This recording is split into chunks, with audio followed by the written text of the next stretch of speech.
Olá, pessoal. Meu nome é Ângela. Estou cursando o curso de Pedagogia na Faculdade Uninter, no Polo de São Bento do Sul. Estou trazendo esse curso sobre a metodologia de alfabetização. Nós estamos trazendo esse curso com o meu estágio de ensino fundamental, tá certo? Nesse vídeo aqui agora, nós vamos estar falando um pouquinho, sobre Emília Ferreiro e o processo de construção da escrita. Tá certo? É praticamente impossível falar de alfabetização sem falar sobre Emília Ferreiro. Quem foi Emília Ferreiro? Pesquisadora argentina, radicada no México. Essa autora revolucionou o conhecimento que se tinha sobre alfabetização. Quando publicou em 1979 no Brasil e em 1985, juntamente com Anna Taborowsky, suas pesquisas no livro de Psicogênese da Língua Escrita. A obra é encarada por muitos autores e profissionais da educação no nosso país como uma verdadeira revolução nos conceitos até então conhecidos sobre alfabetização. É fruto de uma pesquisa feita pela autora com crianças que descreve o processo por meio da qual escrita se constitui com o objetivo de conhecimento para a criança. Como ensinar versus como aprender. Foco no professor versus foco no aluno. Antes de Ferreiro, a alfabetização já era muito discutida, mas sempre sobre a perspectiva de como ensinar. O grande diferencial dessa teoria é que a autora mudou o foco da alfabetização para como aprender. A pesquisa tinha o intuito de descobrir como a criança aprende a escrever, quais os mecanismos utilizados ao chegar à escrita convencional, tirando da escola o monopólio da alfabetização e voltando o foco para a prática para ser o que se aprende. Como discípula de Piaget, ao estudar as formas pelas quais as crianças constroem a escrita, Ferreiro colocou como motor dessa aprendizagem o próprio sujeito, ativo e inteligente, conforme Piaget descreveu.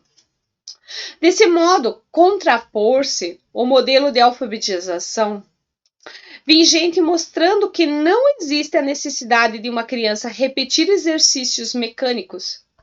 E uma vez que isso não basta para uma alfabetização plena, é preciso considerar que há um movimento interno no sujeito que aprende, o que faz refletir sobre o que está construindo.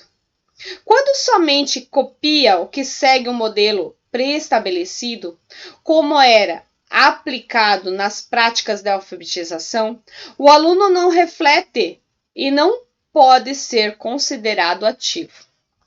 Um sujeito intelectualmente ativo não é um sujeito que faz muitas coisas, nem um sujeito que tenha uma atividade observável.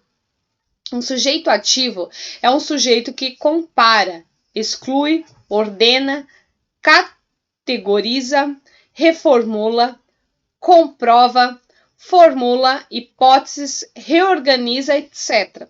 Em ação interiorizada, pensamento ou em ação efetiva, segundo o seu nível de desenvolvimento, um sujeito que está realizando algo materialmente, porém segundo as instruções ou modelo para ser copiado, dado por outro, não é habitualmente um sujeito intelectualmente ativo.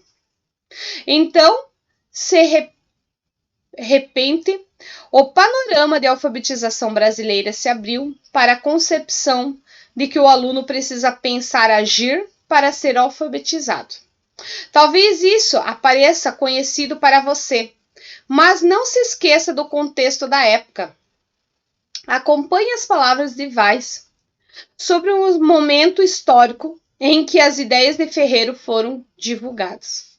Era a ideia corrente nos anos que havia pré-requisitos para que alguém pudesse aprender a ler e a escrever.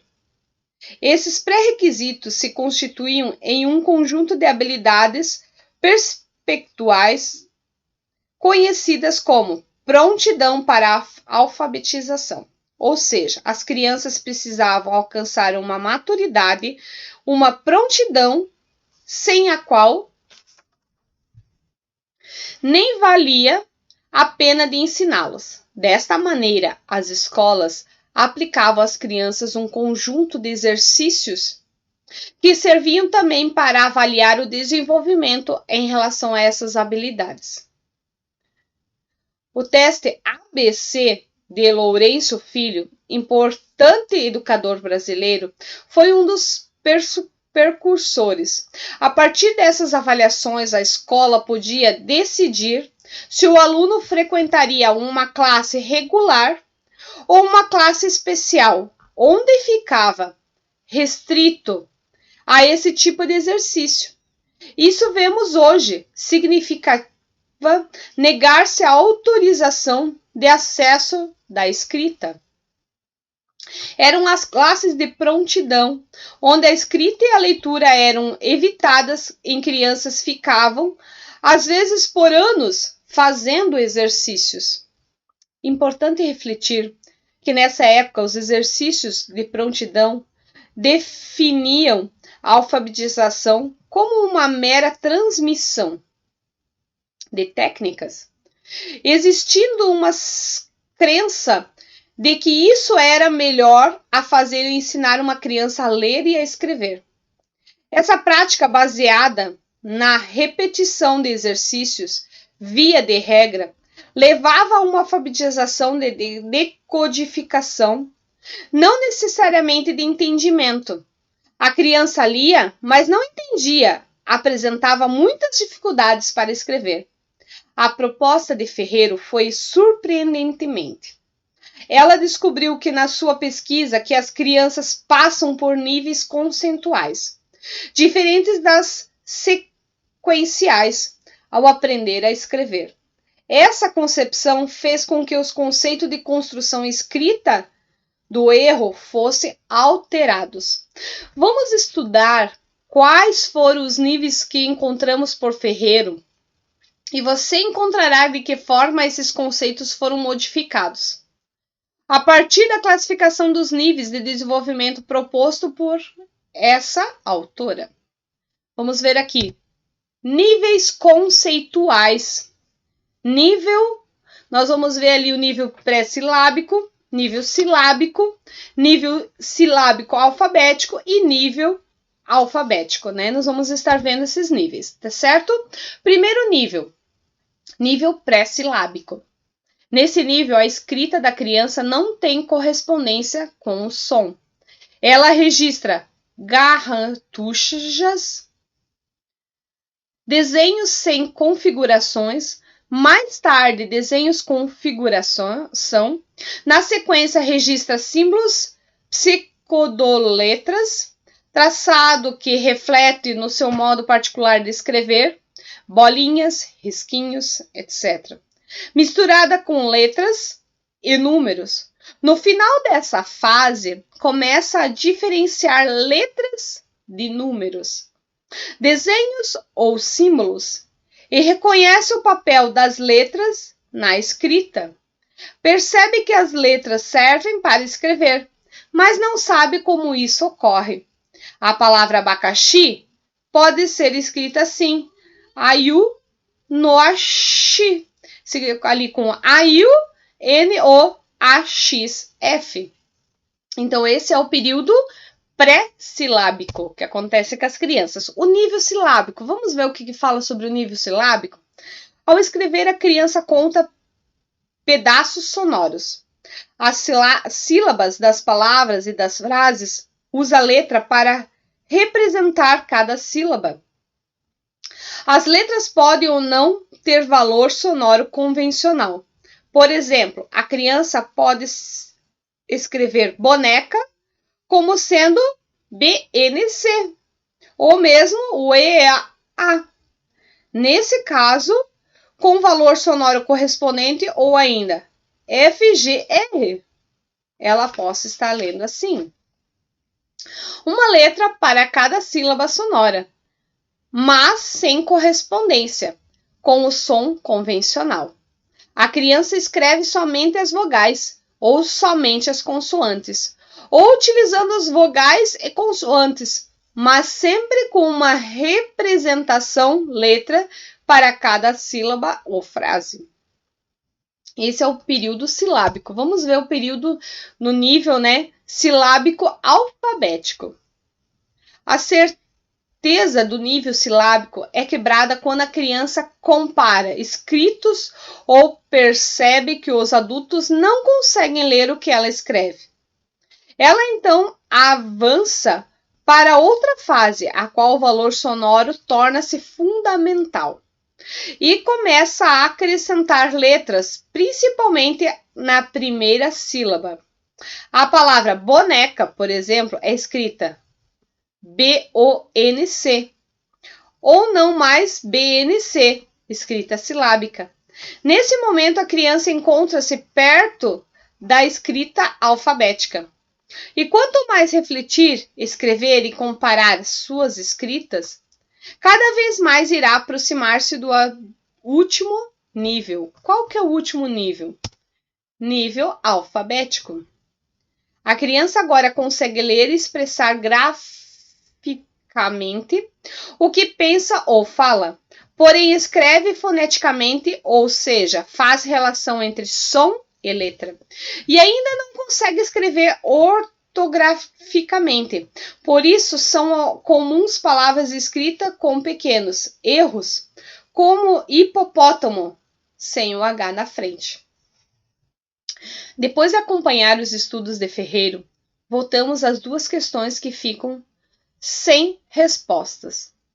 Dissemos anteriormente que a publicação dos estudos da autora, o conceito da escrita foi alterado significativamente, pois aquilo que se considerava como rabisco já não pode ser chamado mais de rabisco, e sim de escrita. Correto? Na verdade, os primeiros rabiscos, elementos presentes na fase inicial da escrita, já são uma forma de a criança, enquanto sujeito pensante, elaborar tentativas de escrever convencionalmente e não deixam de ser considerados escritas. Os rabisquinhos são então escritas pré-silábicas. Outro conceito que sofreu alteração foi o do erro. Antes do conhecimento sobre as pesquisas de Ferreiro, as formas de escritas diferentes da convencional eram classificadas como erradas. Isso é, o aluno havia cometido um erro na tentativa da escrita. As pesquisas de Ferreiro trouxeram outra visão sobre o erro, mostrando que, na verdade, as escritas eram consideradas erradas. São parte do processo de aprendizagem escrever, certo? Certo? Então, nós vimos isso, nesse estudo aqui. Nós vimos sobre a Emília Ferreiro, a forma, a revolução que ela trouxe, Então, os rabiscos não são mais rabiscos, mas já são uma forma de escrita, Os pequenos erros não são mais considerados como erros, mas uma forma em construção, A alfabetização em construção. Nós vimos aqui sobre a Emília Ferreiro, a modificação que ela trouxe, Foi uma grande mudança, na forma, porque eu lembro que no meu tempo você tinha que escrever certinho, senão você estava errado. Para uma prova, você tinha que estudar tudo corretamente, como estava escrito no livro, você tinha que escrever na prova. Hoje não, a gente vê que uma forma de pensamento, a gente vê a diferença, Então, os níveis conceituais, a gente viu ali o nível, o nível pré-silábico, o nível silábico, o nível silábico alfabético e o nível alfabético. Então, através do conhecimento, através da pesquisa, de Emília Ferreiro, a importância que ela trouxe sobre a alfabetização. né, a importância dos estudos dela que ela trouxe para nossos dias de hoje, tá certo? Tomara que vocês estejam aprendendo, né, que a gente possa estar crescendo junto nessa evolução de conhecimento, que possamos estar crescendo cada dia mais. Não venhamos a parar com isso, não. Que a gente continue cada dia mais aprendendo, buscando e entendendo mais para conseguir levar a melhor forma para as nossas crianças a alfabetização, né? Não somente pensando em nós, mas em pensando nas próprias crianças, né? Na forma que elas vão aprender e a forma mais fácil delas aprender, tá certo? Um grande abraço e até o nosso próximo vídeo.